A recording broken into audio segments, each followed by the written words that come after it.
Muy pocos personajes en la historia de nuestro país pueden ofrecer un legado que se pueda ver y al mismo tiempo un legado que se pueda sentir.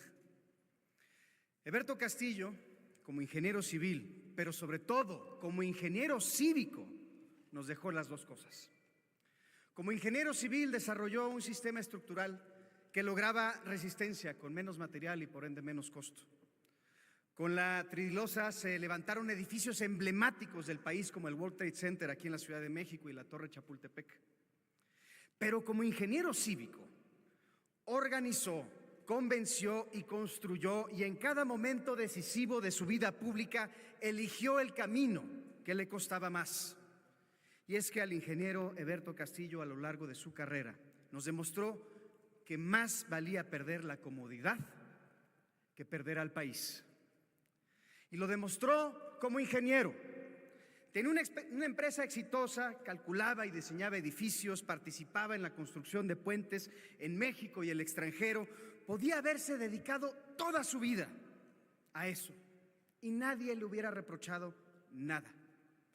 Eligió, en cambio, sumarse al movimiento de la liberación nacional junto a Lázaro Cárdenas y poner su prestigio profesional al servicio de una causa que no pagaba contratos.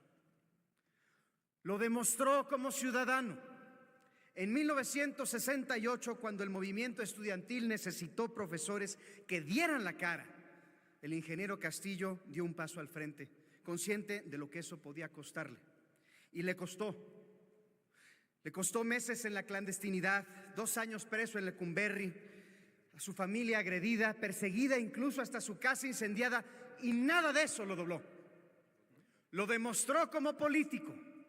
En 1988, siendo candidato presidencial, Heberto declinó su candidatura en favor de Cuauhtémoc Cárdenas, entendiendo que la causa siempre será más grande que en quien la encabeza y teniendo la grandeza de actuar en consecuencia.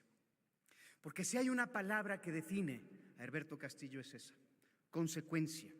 Él mismo decía que no importaba ser precursor o consumador, lo que le importaba era ser consecuente con una causa. Y al ser consecuente, Heberto vivió sin distancia entre lo que pensaba, lo que decía y lo que hacía, para al final terminar sembrando lo que a otros les tocaría cosechar. Hoy nombramos al Salón de la Comisión Permanente en su honor, en un Senado que no siempre honra lo que el ingeniero Heberto Castillo representa.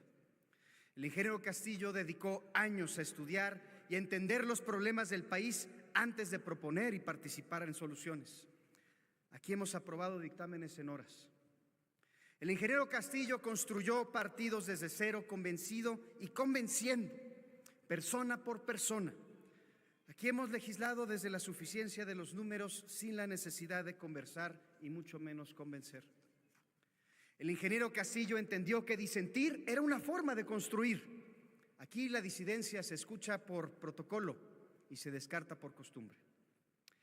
Estos son los contrastes que el nombramiento del salón nos va a obligar a enfrentar cada vez que pasemos por ahí. Porque el nombre de Heberto Castillo en la puerta va a recordarnos que hubo alguien que hizo política con rigor, con paciencia y con la disposición de pagar el costo de sus convicciones. Y que ese alguien dejó obra física y democrática que sigue en pie. Quienes han hablado de él en otras ocasiones desde esta tribuna, como la senadora Amalia García, a quien tengo hoy el honor de representar, han recordado su generosidad, su inteligencia luminosa y su capacidad de formar generaciones enteras con el ejemplo. Además, la senadora Amalia ha insistido en rescatar tanto al personaje histórico como al hombre cercano y sensible que siempre fue Heberto Castillo. Al hombre cercano que en el ámbito más íntimo, su relación con María Teresa Juárez García, conocida como Tere Juárez, fue un reflejo de su sensibilidad, fue un reflejo de su manera de entender la vida como un proyecto compartido. Quienes los vieron juntos recuerdan una complicidad profunda, una relación construida desde el respeto, el cariño y la admiración mutua. Heberto fue un hombre de ideas, por supuesto, pero también fue un hombre de afectos, atento, presente, profundamente humano, con sus hijos, Lauritzel, Eberto, Javier y Héctor, supo sembrar el ejemplo de una vida que se vive como se predica. Y hoy yo tengo el privilegio de llamar compañera, aparte de ese legado, la senadora Lauritzel Castillo, nuestra presidenta.